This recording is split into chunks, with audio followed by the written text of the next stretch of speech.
Sino kaya to? Sino yan? Ako ito, Trina. Si Rio Latigo. Rio Latigo? Ikaw ba yung sinasabi ni Hepe? Oo, Trina. Ako nga.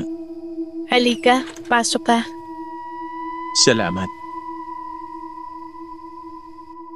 Kaya ka ba pumunta dito? Dahil sa kaso ko? Oo, Trina.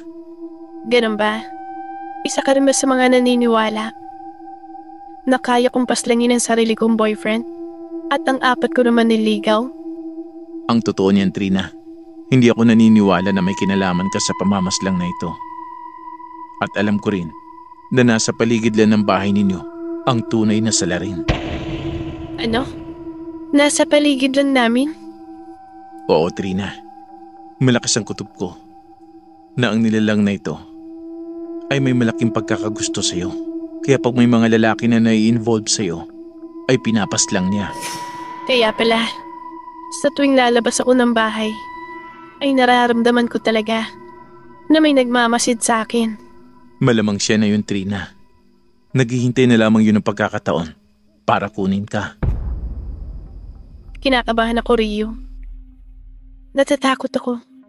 Baka meron siyang masamang gagawin sa akin. Huwag kang mag-alala, Trina. Nandito ako para tulungan ka. Eto, itago mo to. Ano to? Isang orasyon para di ka niya malapitan.